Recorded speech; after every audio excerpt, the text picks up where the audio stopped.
Hi everyone, my name is Charlie and today I'm going to review Unspeakable Things by Kathleen Spivack. It follows a few characters, the first character being Herbert, a man who has escaped from Europe to New York during the Second World War, and he is a mason and he is helping other refugees and people escape.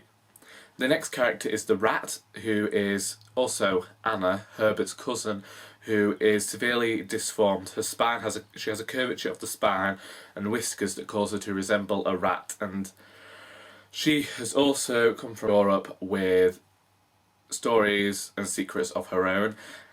The next quartet of characters are the Tolstoy Quartet, who were a musical quartet who have had to escape but have also come from Europe missing their pinky fingers, meaning that they can no longer make music, and they have tracked down Herbert to ask him to find their fingers for them so that they can play again. Herbert wants to do this so that in the hopes that his wife, who is currently in a mental institution due to leaving one of their sons behind to his death, and then there is a Nazi doctor posing as a real doctor who is abusing young women and young people and having sex with their mothers, and he is our antagonist. He's also keeping specimens of people in jars, so you can guess where this is going, really.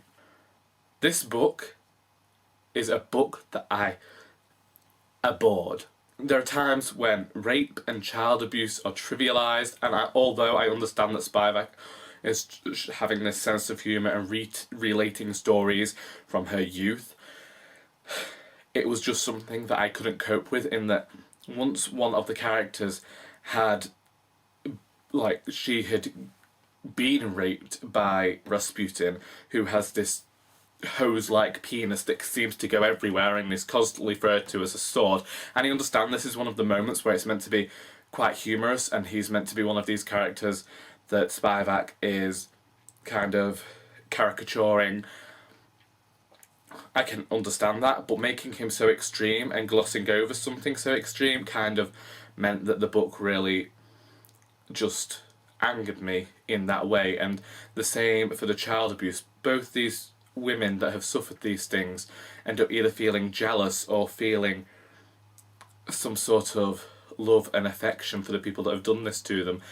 So much so that Anna doesn't love the husband that who asks her if she consents to sex. She loves the Rasputin who just takes it. And this was one of the things that I know this book is Kathleen Spivack's first novel after many short stories and poems and everything, and she's a commended writer, but to me that should have been something that was thought about beforehand. And I understand that there's this whole thing about censoring art, but to me this wasn't artistic, and I know that art sometimes shouldn't be making this statement, this sort of thing, and there are characters that probably are like this, and they are meant to be unspeakable things. It is meant to be like that, but to me it just wasn't for me. And it might be for other people, and there definitely are some great reviews out there, but to me that was just something that I couldn't contend with.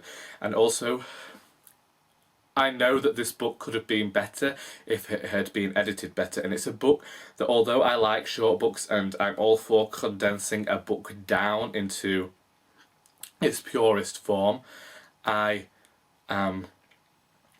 wish that this book was longer, because there are aspects of magical realism in the book, with a musicality to the world where people go around and there are these classical soundtracks that they can hear, and the music is kind of around them. It's always there and they're always hearing it, and it's just something that I wish had been thought of more. And there are also, and Felix, the Nazi paediatrician, he is doing some really grotesque things, and I feel like if he's doing these grotesque things, you should be pushing the grotesque things that he's doing quite far until they are extreme, and then just kind of building on everything, because everything seems to, it doesn't go far enough. It doesn't push the boundaries far enough for me to think that it's doing anything new.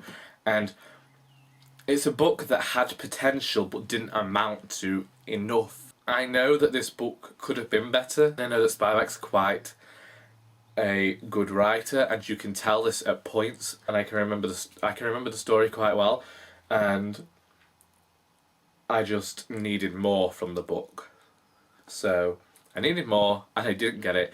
And I wish there'd been more focus on the magical realism, and if they are going to talk about grotesque, disturbing things, then push the boundaries on them. Don't be trivialising things like rape and child abuse. And although it talks about the horrors of war, I think that it kind of